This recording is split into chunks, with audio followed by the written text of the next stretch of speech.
हाँ तो भाई स्वागत करते हैं आप सभी का क्योंकि सभी लोग स्वागत ही करते हैं वीडियो स्टार्ट होने से पहले। तो भाई आप सभी का स्वागत है हमारे इस यूट्यूब चैनल पे और आपका बहुत बहुत आभार जो आपने दर्शन दिए। तो अभी ये एक सीरीज़ स्टार्ट होगी जिसमें हम ज्योग्राफी पढ़ेंगे इन डिटेल, ठीक है।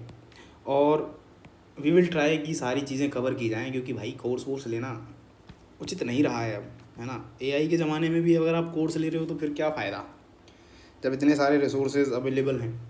तो एसएससी हो, सीडीएस हो, एफकेट हो, आपका फलाना ढिकड़ा बैंक बैंक जो भी है, सब में ज्योग्राफी आएगी और यहाँ से आपकी चीज़ें कवर हो जाएंगी। इतनी सी बात है। क्योंकि फर्स्ट लेक्चर है तो अपने बारे में थोड़ी बातें बता देता हूँ। बेसिकली मेरे बारे में तो नहीं है, बट मेरे माइंड के बारे में है, क्योंकि ये अचीवमेंट्स मेरे माइंड के हैं, मेरे नहीं हैं। तो after 12th I have cleared JEE Mains and advance. उसके बाद मैंने बैचलर ऑफ इंजीनियरिंग किया, उसके बाद सीडीएस क्लियर किया, एफकेट क्लियर किया। और जो डिफेंस बैकग्राउंड से नहीं है उनको बता देता हूँ, एक इंटरव्यू होता है जिसका नाम है सर्विस सिलेक्शन बोर्ड, एसएसबी। ये इंडिया का टफेस्ट इंटरव्यू है, उसमें मैं रिकमेंड हुआ। After that I have joined officers training academy, जहाँ पे आर्मी ऑफिसर्स ट्रेन होते हैं शॉर्ट सर्विस कमीशन के लिए। उसको मैंने as a under training officer join किया, but due to some personal reasons and injuries I had to resign. Okay, so this is about me. तो भाई अब आगे चलते हैं, बातें हो गई हैं ख़त्म। अब यहाँ से आप पढ़ाई की बात करो। देखिए, आप पढ़ने जा रहे हो तो एक चीज़ आपको सीख लेनी चाहिए मेरे नज़रिए से, कि आपको पढ़ना कैसे है। अगर आपको आता है, आप बहुत ज़्यादा कॉन्फिडेंट हो, तो आप 1 मिनट स्किप कर दो, आप ज्योग्राफी पे पहुँच जाओगे। बट अगर आप सीखना चाहते हो तो मेरा तरीका थोड़ा अलग है पढ़ने का। देखिए, आप सभी के पास 5 सेंस ऑर्गन्स हैं। आई होप सबके पास हैं, भगवान करे सबके पास हों। आपके पास एक ऑर्गन है, आँख है आपकी। आपके पास कान हैं सुंदर प्यारे, जिनके नीचे से कटे हुए हैं, जिनके कटे हुए नहीं हैं, चिपके हुए हैं, उनके थोड़े बेकार होंगे, है ना। आपके पास स्किन है, स्किन तो है ही सबके पास। क्या हो गया? अरे यार, एआई बहुत ख़तरनाक है भाई। हाँ, स्किन है आपके पास। आपके पास आपकी बहुत लंबी जुबान है, और आपके पास आपकी नाक भी है, किसी की छोटी है, किसी की बड़ी है, चलो कोई बात नहीं। अब ये जो आपकी नाक है, इससे हमारा इतना कोई लेना देना है नहीं, तो इसको आप बस सांस लेने के लिए काम में लोगे, ताकि आप जिंदा रह सको पढ़ने के लिए। बाकी 4 ऑर्गन्स हमको पढ़ने के लिए चाहिए। सबसे बड़ी बात ये, जो भी मैं यहाँ लिखूँगा उसको आप बहुत ध्यान से देखोगे। This is your first input device. आपकी आँखें आपकी पहला इनपुट डिवाइस होनी चाहिए। जो भी लिखा जा रहा है उसको ध्यान से देखो। आपके जो कान हैं वो आपकी सेकंड इनपुट डिवाइस होंगे। जो भी बोला जा रहा है उसको आप ध्यान से सुनोगे। आपकी स्किन आपका थर्ड इनपुट डिवाइस होगी। आपके दोनों हाथों में स्किन है, एक हाथ में भाई पेन ले लेना, एक हाथ में पेपर ले लेना, और जो भी बोला जा रहा है, जो भी लिखा जा रहा है उसको लिखो। क्योंकि यहाँ पे मैं आपको कोई पीपीटी या स्लाइड नहीं देने वाला हूँ। मैं सीधे, आप देख रहे हो ये बोर्ड है और ये पेन है, ये चलेगा। तो आपको नोट्स मेंटेन करने पड़ेंगे।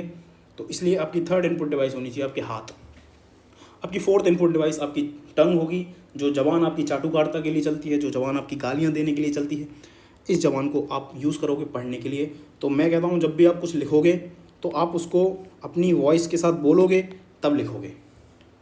There is a technique that is called voice modulation, है ना। और जिन भी जॉब्स में इंटरव्यू है उनके लिए voice modulation is very very important, है ना। Because you can not use your body movements to show your emotions, है ना।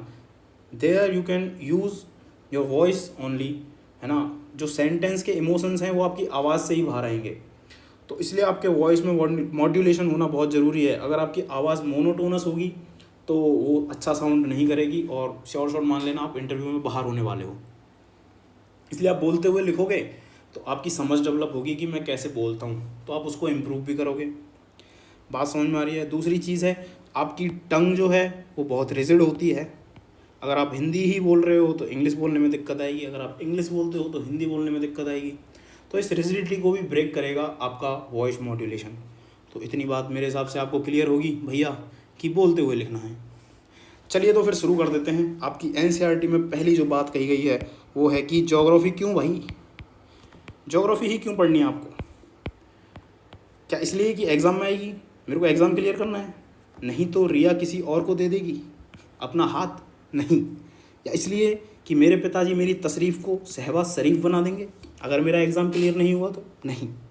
ऐसा नहीं है। देखिए आपको ज्योग्राफी पढ़नी है क्योंकि आप जिस प्लेनेट पे रह रहे हो आपके अंदर थोड़ी क्यूरियोसिटी होनी चाहिए कि यार ये प्लेनेट इतना सुंदर जिसके ऊपर मैं रह रहा हूँ ये कैसे बना, इसने कितने पापड़ बेले कि ये बना।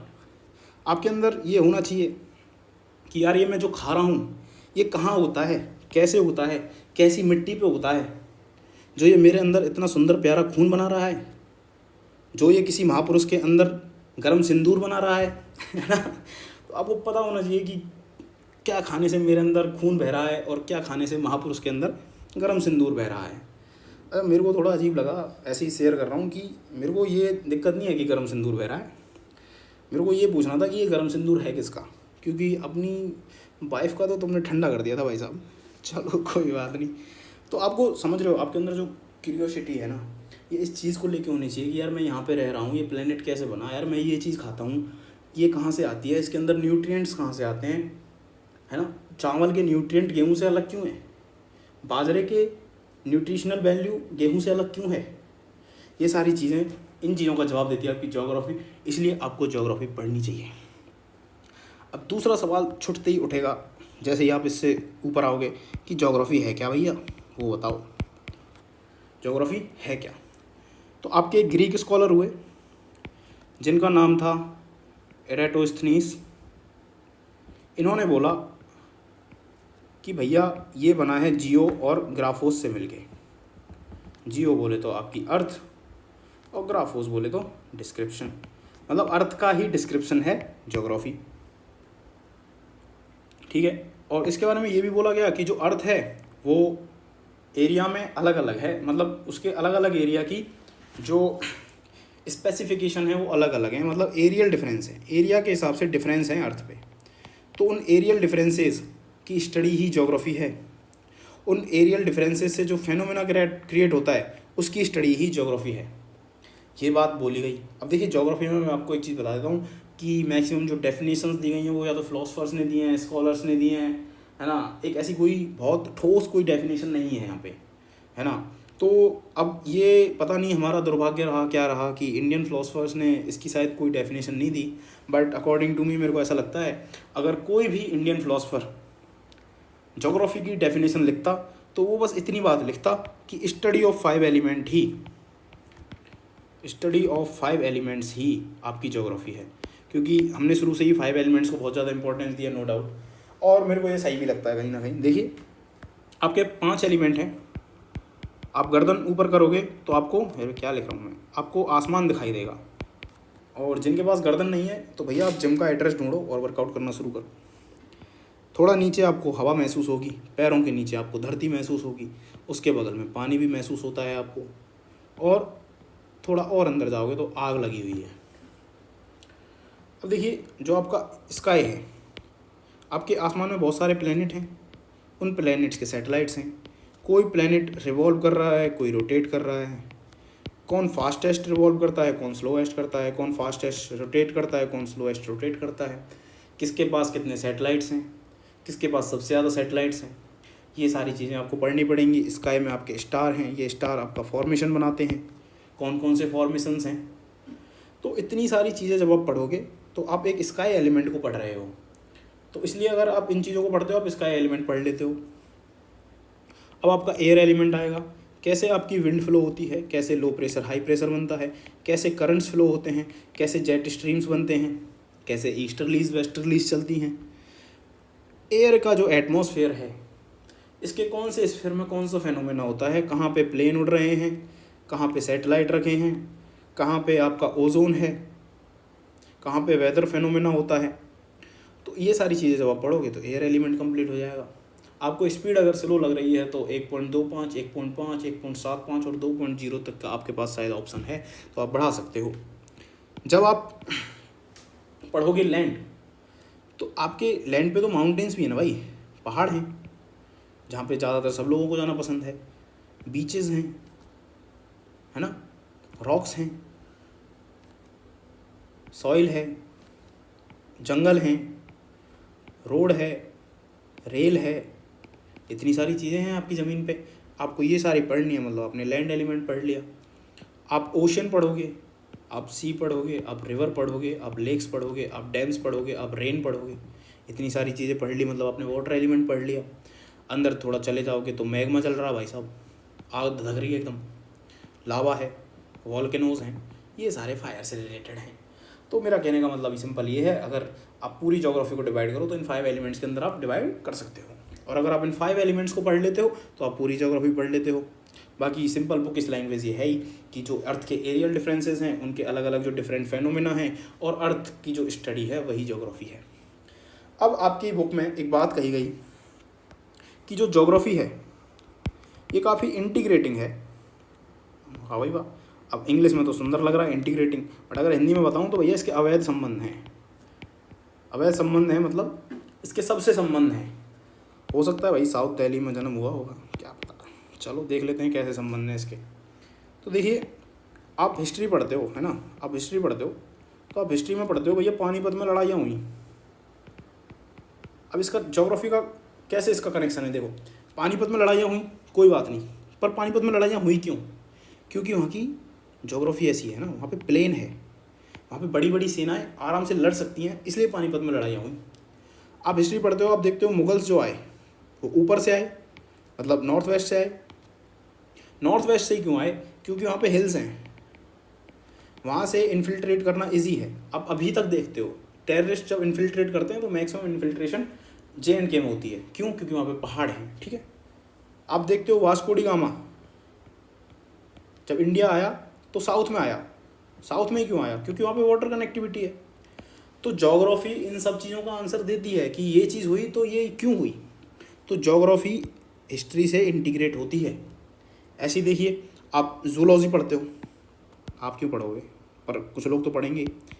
अब जूलॉजी में आप पढ़ते हो, एक तो मान लो वाइल्ड एनिमल है, एक आपका सोसाइटी का कोई एनिमल है। जैसे वाइल्ड एनिमल आप टाइगर मान लो और सोसाइटी में कुत्ता मान लो आप।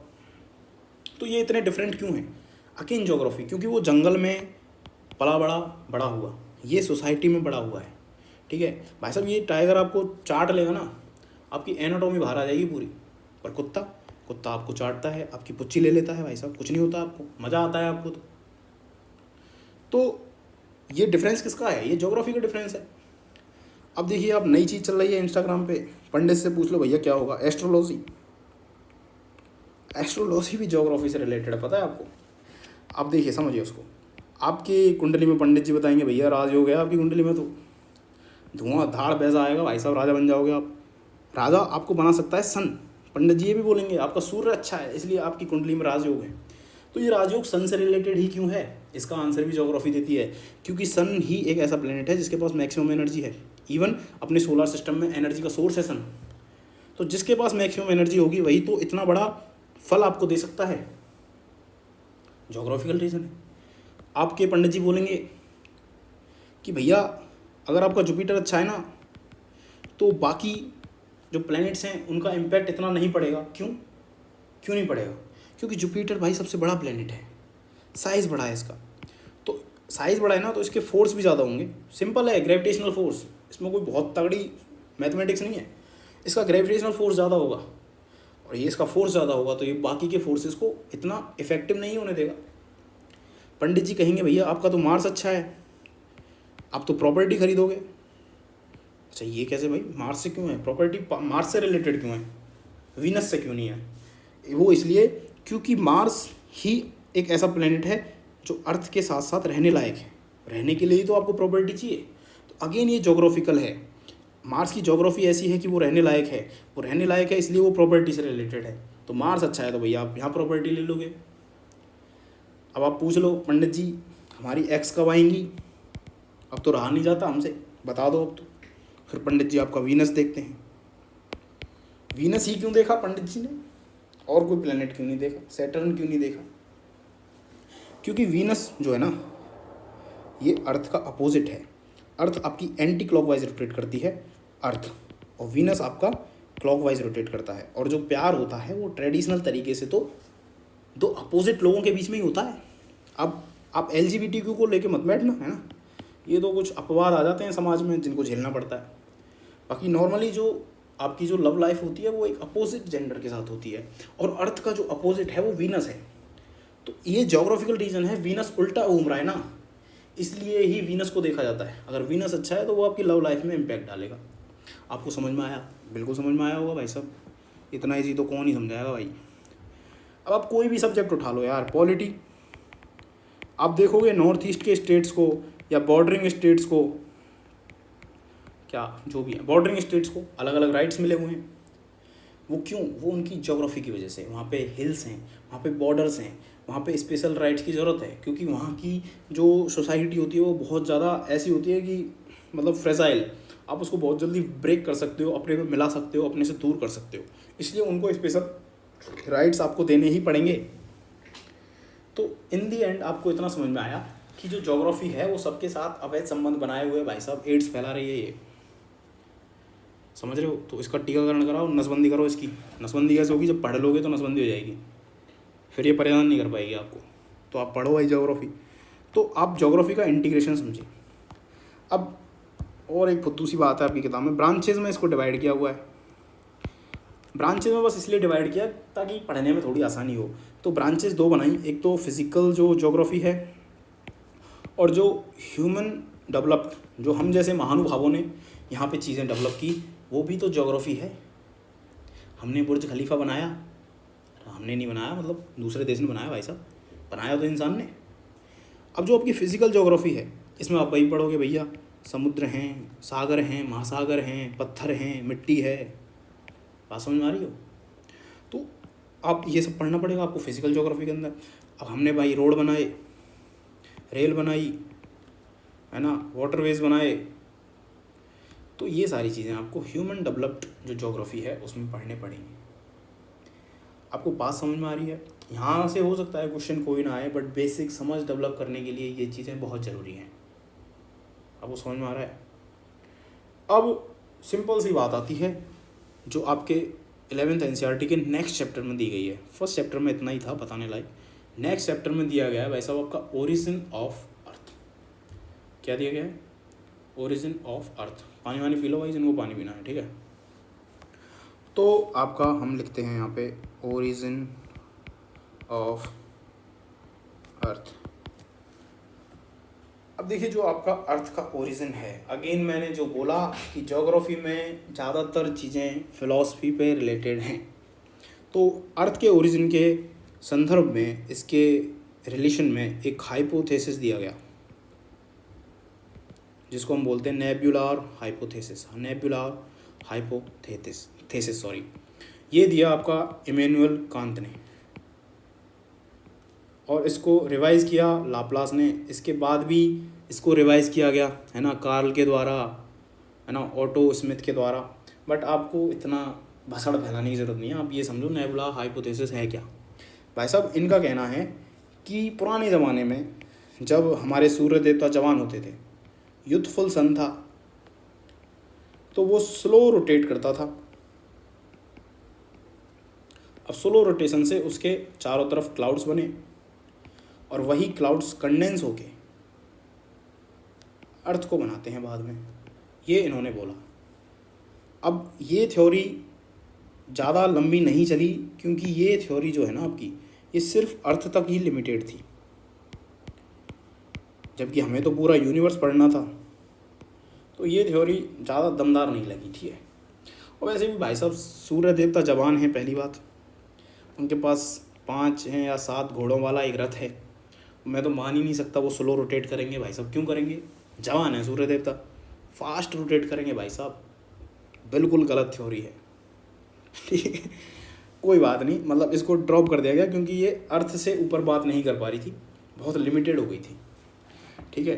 तो अगली थ्योरी फिर यूनिवर्स के बारे में आएगी, सीधी सी बात है। तो अगली theory I origin of universe के बारे में, जिसका नाम है बिग बैंग। बैंग, ठीक है, बिग बैंग थ्योरी। जो दी किसने, उनका नाम आपको पता होना चाहिए। उनका नाम है एडविन हबल। एडविन हबल 1920 में दिल्ली आए, मैं मजाक कर रहा हूँ, दिल्ली नहीं आए। एडविन हबल ने 1920 में बिग बैंग थ्योरी दी। अब मैं थोड़ी सी जवानों वाली बात करूँगा, ठीक है। एक कहावत आप सुनोगे, खास करके दिल्ली के आसपास के इलाकों में एक बॉडी पार्ट फटता है और एक शहर बन जाता है ना। जैसे गाल फटके गुड़गांव हो गया भाई साहब, आप इसको ऐसे समझो। ये कहावत आपको बहुत सुनने को मिलेगी, गाल फटके गुड़गांव हो गया। गाल एक छोटा सा बॉडी पार्ट फटा और इतना बड़ा शहर बन गया। क्या विज़न रहा होगा भाई साहब। यही बात तो बिग बैंग थ्योरी में बोली गई। यही तो कहती है बिग बैंग थ्योरी कि एटम फटा और यूनिवर्स बन गया। क्या विज़न रहा होगा भाई साहब कहावत लिखने वाले का। बिग बैंग थ्योरी का ज्ञाता होगा वो, समझ रहे हो आप। तो बिग बैंग थ्योरी सिंपल यही कहती है कि एक एटम फटता है और यूनिवर्स बन गया। और जब फटा तो फोर्सेस बदलते गए, कोई बड़ा पार्ट बना, है ना, किसी का मास ज़्यादा था, किसी के पास एनर्जी ज़्यादा थी। तो इन सब डिफरेंसेस की वजह से जो अलग अलग मासेस थे जिनके पास अलग अलग एनर्जी थी, वो मासेस मूव करने लगे। क्योंकि आपको पता होगा जो ये मास होता है ना, इनके पास एक ग्रेविटेशनल फोर्स होता है, ये तो आपको पता ही होगा। तो इस ग्रेविटेशनल फोर्स की वजह से ये मासेस इधर उधर चलने लगे। तो इस थ्योरी के हिसाब से ये भी है कि ये जो यूनिवर्स है ये इन फोर्सेस की वजह से ही कंटिन्यूसली एक्सपेंड कर रहा है भाई साहब, बढ़ रहा है। बात समझ में आ रही है। तो ये थ्योरी सिंपल ये कहती है कि एक एटम फटा और यूनिवर्स बन गया, अलग अलग मासेस बने, अलग अलग एनर्जी के टुकड़े बने जो एक दूसरे को पुल कर रहे हैं, पुश कर रहे हैं, पुश पुल लैग लगा रहे हैं भाई साहब, और फैलते जा रहे हैं बॉडी बिल्डर की तरह। पुश पुल लैग लगा के चौड़ गए, बिल्कुल एक्सपेंड कर रहे हैं, ठीक है, जानवर बन गए भाई साहब। तो सिंपल सी शब्दों में बिग बैंग थ्योरी ये है।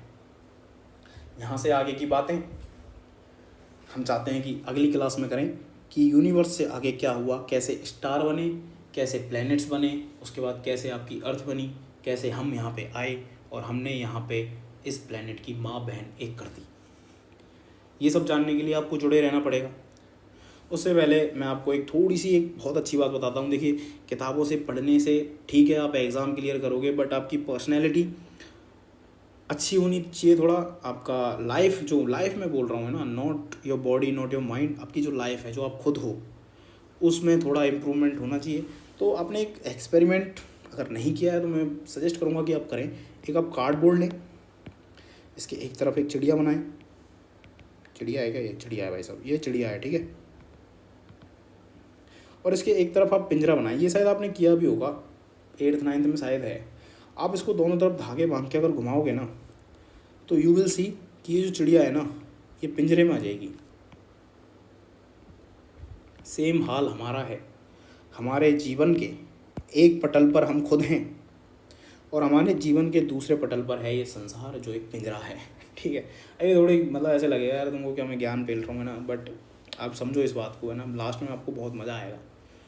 आपके जीवन के एक पटल पर आप खुद हो और जीवन के दूसरे पटल पर ये संसार है ना, जो नो डाउट सच में एक पिंजरा है, ठीक है। और आपका जीवन उस स्पीड से रोटेट कर रहा है, उस स्पीड से भाग रहा है कि आप इस पिंजरे में फंस गए हो, जैसे ये चिड़िया इस पिंजरे में फंस गई है, ठीक है।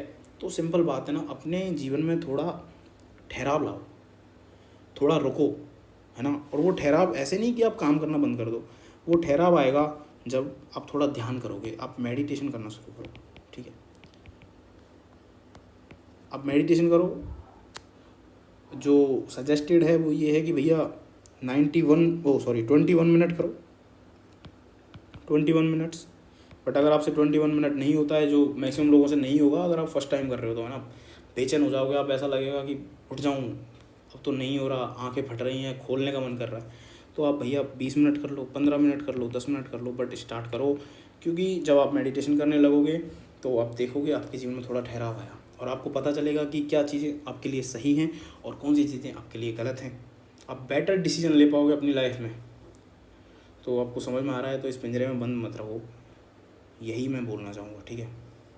तो अपनी वाणी को हम यहीं पे विराम देते हैं। आपसे फिर मुलाकात होगी, तब तक के लिए जय हिंद, नमस्कार।